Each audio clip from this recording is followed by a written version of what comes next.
Bom dia a todos, graça e paz do Senhor Jesus seja com todos nós, uma ótima sexta-feira para todos. Hoje é dia 10 de dezembro de 2021. Nós estamos aqui, mais um devocional, nosso devocional Boas Novas de Grande Alegria. Nossa ideia aqui é meditar nesse devocional do grande John Piper. E durante esses dias tentar estender um pouco as celebrações do Natal, normalmente restritas ali aos dias próximos do 24 e 25 de dezembro. Então a nossa ideia é meditar bastante no que significa de fato o Natal, no que significa de fato essa data, no que significa de fato esse momento para os cristãos. E hoje, o nosso 11º dia, a pergunta é: por que Jesus nasceu? Por que ele precisou nascer? Por que Deus precisou se encarnar? Por que ele precisou revestir-se da humanidade, revestir-se da nossa humanidade? Por que ele teve que fazer isso? Bom, nós vamos ler aqui o texto que está em Hebreus capítulo 2, versículo 14 e 15. Então, Hebreus, hoje um pouco diferente, né? Hebreus, capítulo 2, versículo 14 e 15, que diz da seguinte forma. Então, Hebreus 2, 14. Portanto, visto que os filhos são pessoas de carne e sangue, ele também participou desta condição humana, para que, por sua morte, derrotasse aquele que tem o poder da morte, isto é, o diabo, e libertasse aqueles que durante toda a vida estiveram escravizados pelo medo da morte. Uau! Que versículo poderoso, que texto lindo, que texto forte e com muita coisa para a gente aprender aqui sobre os motivos pelos quais Jesus nasceu. É importante a gente destacar isso porque a Bíblia, ela explica vários assuntos que pra gente às vezes parecem assuntos correntes. Vou dar um exemplo. Duas pessoas falando a palavra Deus, eles podem estar falando de pessoas completamente distintas ou de seres completamente distintos, de assuntos completamente distintos. Então alguém diz Deus e o outro diz Deus, esse pode ter uma coisa na cabeça e esse pode ter outra. Outro exemplo é o Evangelho. Quando alguém diz eu estou pregando o Evangelho ou eu estou ouvindo o Evangelho, essa pessoa que fala e essa pessoa que fala, as duas pessoas podem estar falando de coisas completamente distintas. Com relação ao Natal é a mesma coisa. Nessa época, nós ouvimos a palavra Natal, nós ouvimos a expressão sobre o Natal e parece que todo mundo está falando a mesma coisa, mas não é verdade. Pessoas podem estar falando a palavra Natal e na cabeça delas elas terem coisas completamente distintas. Por isso que precisamos estudar a palavra de Deus, precisamos ir para a Bíblia para entender exatamente o que Deus quer dizer com Natal. Ainda que a palavra Natal, obviamente, não esteja ali na Bíblia, não faz parte do vocabulário bíblico, mas o nascimento de Jesus, que é a essência do Natal, a Bíblia tem diversos ensinos sobre o nascimento de Natal. E esses versículos aqui que a gente leu, que nós lemos, eles fazem uma conexão definitiva entre o começo da vida de Jesus, entre o nascimento de Jesus e também o fim da vida de Jesus, a consumação, que aí nós vamos ter o motivo do nascimento olhando lá para o fim. E eles são perfeitos, esses versículos, para explicar o entendimento cristão do Natal. Se você quiser explicar para alguma pessoa sobre o significado do Natal, ainda que hoje seja muito difícil, né, explicar para as pessoas alguma coisa, porque normalmente a pessoa já está armada de teorias, mas se você tiver essa oportunidade de explicar para alguém aqui o que significa o Natal, talvez esses versículos aqui podem te ajudar e podem te ajudar objetivamente. Para a gente entender isso aqui, vamos dividir esses versículos em sentenças, uma de cada vez. O versículo começa dizendo assim: visto que os filhos são pessoas de carne e sangue. Ao enviar Jesus, Deus tem em vista os seus filhos. Ele fala, porque os filhos são de carne e sangue. Então, a ideia aqui é o seguinte: Deus, ele quer reunir os seus filhos. Deus, ele quer salvar os seus filhos. Ainda que a Bíblia seja clara em dizer que Deus amou o mundo e o amou de tal maneira, mas ele também diz que a sua vinda, ela contempla os filhos. Então, o objetivo inicial aqui, o motivo de Jesus nascer foi para a salvação dos filhos. Visto que os filhos eram pessoas de carne e sangue, né? O texto começa dizendo isso. Então, o motivo de Jesus nascer foi para a nossa salvação, a salvação dos filhos, a salvação daqueles que ele, obviamente, queria salvar. Segundo, ele continua dizendo aqui no texto, a segunda oração, a segunda expressão é: ele também participou da nossa condição humana. Então ele fala o seguinte: visto que os filhos eram de carne e sangue, Jesus participou da condição humana. Lembra que eu disse agora há pouco que ele veio reunir os filhos, ele veio salvar os filhos. Para isso, ele se tornou homem, para salvar homens. Ele se tornou homem, condição humana, para salvar homens, visto que eles eram de carne e sangue. Lembre-se, um homem pecou, Adão, lá no Éden, um homem salvou, Jesus, lá na cruz. Não poderia ser diferente. Deus, ele, óbvio, pode fazer todas as coisas, mas para respeitar a sua própria ordem criacional, ele se fez homem porque um homem havia pecado, um homem havia caído, e esse homem trouxe maldição para todos os homens. Logo, um homem precisaria também revestir-se da condição humana, né? Ele precisaria revestir-se da condição humana, Deus, para então salvar esse homem. Então, ele veio salvar filhos humanos e ele veio na condição humana para poder fazer isso. Terceiro, o texto diz assim: para que por sua morte, e aqui está o detalhe, ele não só revestiu-se da condição humana, ele não só assumiu a condição humana, como a Bíblia diz, mas ele também morreu. Ele salvou homens morrendo. E aqui, o Piper, no seu devocional, ele fala algo muito interessante. Ele fala assim: a sexta-feira da paixão é o motivo do Natal. Por que que Jesus precisou nascer lá no Natal, né? Alguns dizem que não é no 25 de dezembro, que seja a data que for. Ele nasceu um dia. Ele nasceu para quê? Exatamente por causa da sexta-feira da paixão. Ele nasceu para morrer. Ele salvou homens. Ele revestiu-se de humanidade. Ele reuniu os filhos de Deus. E ele salvou esses homens que ele reuniu através da sua morte. Por quê? Lembra que eu disse que um homem pecou? E como um homem pecou, um homem também precisaria pagar a sentença do pecado. Um homem pecou, um homem salvou. Por quê? Porque a sentença do pecado era uma só, a morte. Deus disse lá no Éden: se você comer, certamente morrerá. Então essa é a sentença. A sentença qual que é? A morte. Por isso Jesus precisou morrer. Ele precisou morrer para que ele pudesse então pagar a pena de morte, a sentença da morte, ou a sentença do pecado, que era a morte. Então você já consegue perceber aqui uma progressão lógica.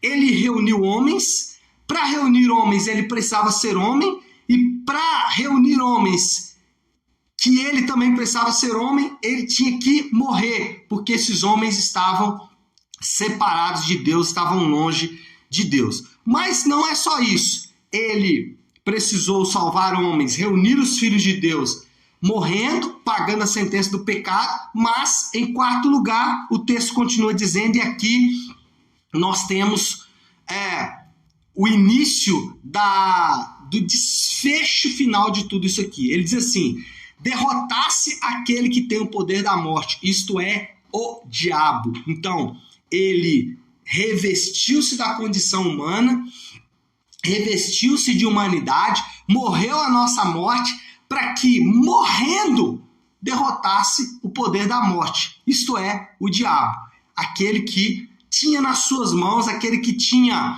como seu aguilhão, como sua ferramenta de trabalho, que é o diabo, a morte. Então, como ele fez isso? Como Jesus derrotou o diabo? Jesus não derrotou o diabo fazendo uma oração forte, né?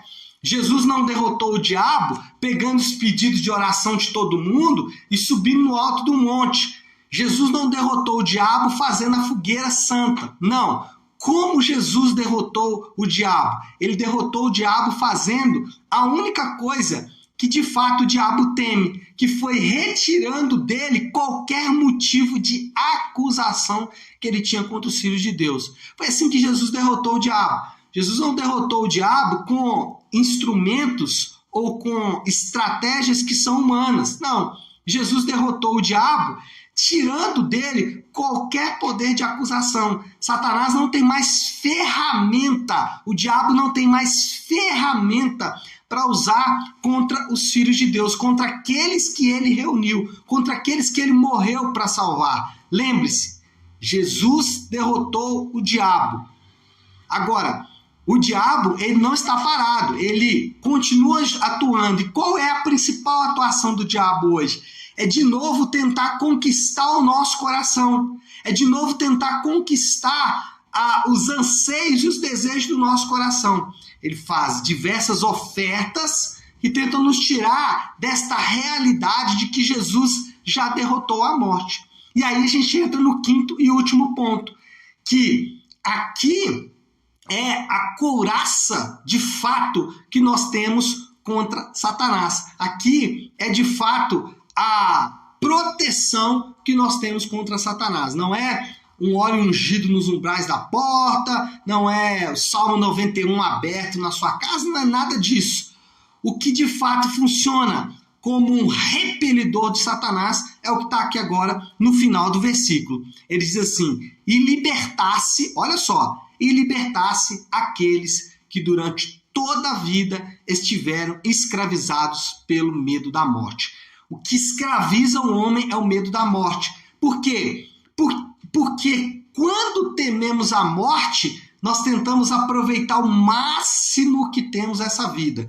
E quando tentamos aproveitar o máximo que temos essa vida, Satanás oferece os seus pratos. Ele oferece o sexo, ele oferece o dinheiro, ele oferece fama, ele oferece status, ele oferece uma série de coisas que são tentativas de conquistar o nosso coração. E ele faz isso lembrando que nós vamos morrer. Nossa, vocês vão morrer.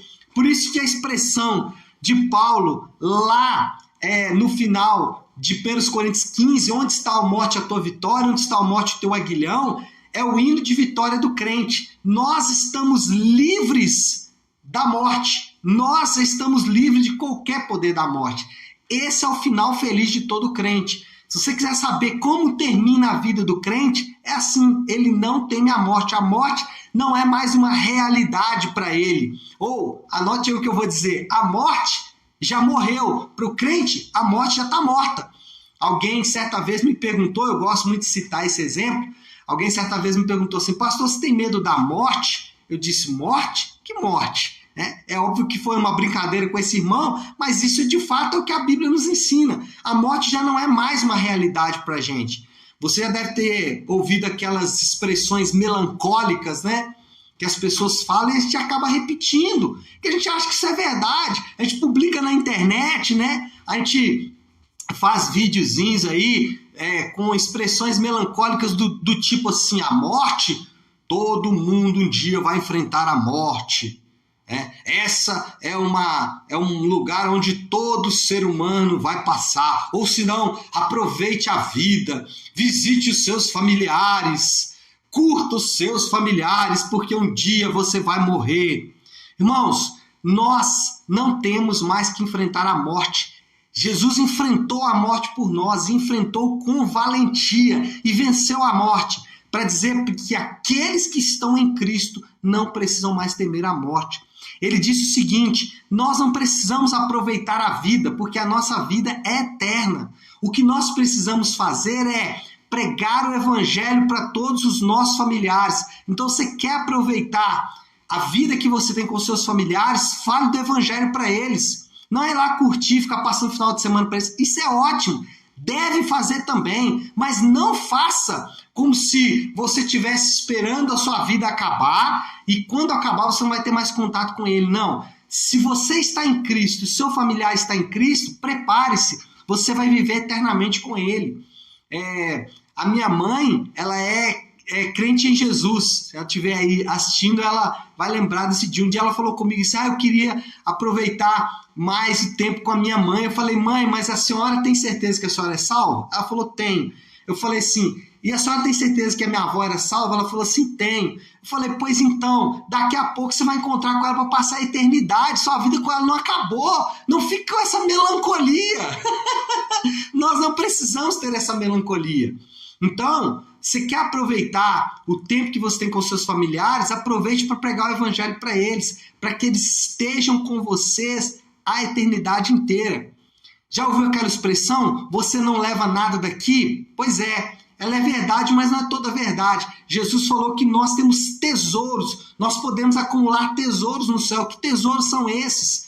É o que nós carregamos dessa vida. O que nós carregamos dessa vida? Pessoas que nós pregamos o evangelho para elas. Pessoas que nós falamos do amor de Deus para elas.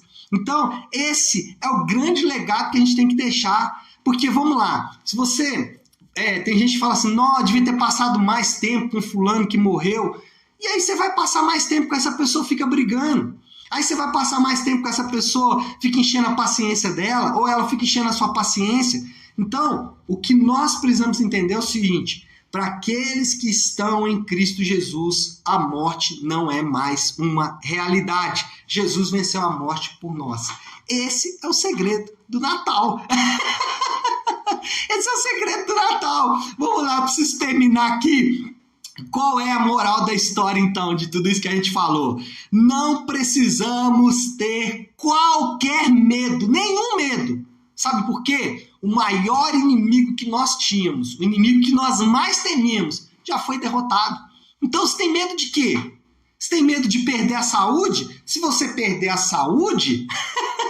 você vai morrer, mas só que a morte não é mais uma realidade para você. Então, veja bem, o nosso maior inimigo foi derrotado. Nós podemos ser livres. Livres para alegria, livres para amar, livres para perdoar, livres para servir, etc, etc, etc. Por quê?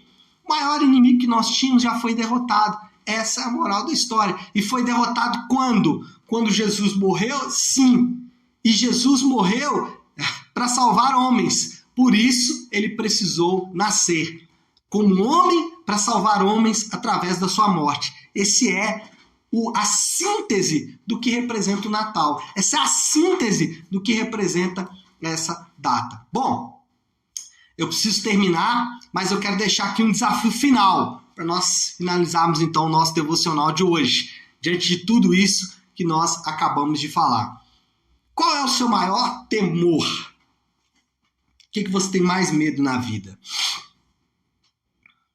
Qualquer coisa que você responder é irracional. Qualquer coisa que você responder é irracional. Você vai te falar assim, olha, eu tenho medo de ficar sozinho. Não, você não vai ficar sozinho. Você vai passar a eternidade com seus entes queridos. Ah, eu tenho medo de perder a saúde ou de perder a família. Não, você vai estar com sua família a eternidade toda. Então, qual é o seu maior temor? Qualquer temor que você tenha, ele é irracional. Ele não condiz com a fé cristã. A fé cristã, ela afirma, não precisamos ter mais nenhum tipo de medo. Qualquer medo é simplesmente irracional.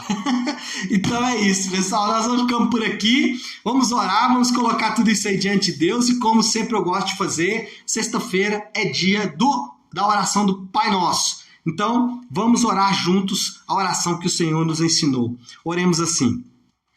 Pai nosso que estás nos céus, santificado seja o teu nome.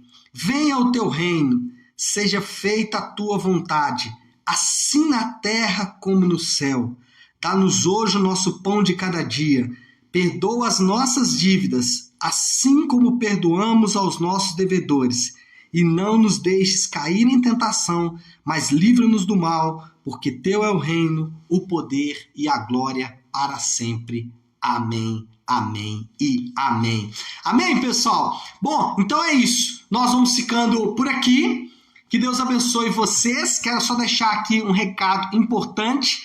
Domingo, às 10 da manhã, na nossa igreja Nave, nós vamos começar uma nova exposição de texto bíblico. Na Nave a gente trabalha com textos completos, e nessa semana nós vamos começar uma série de 8 ministrações sobre o Sermão do Monte. Você é meu convidado especial para estar juntos a partir de domingo às 10 da manhã, exposição do Sermão do Monte. Eu espero todos vocês, tá bom? Deus abençoe, excelente final de semana para todos, fiquem com Deus.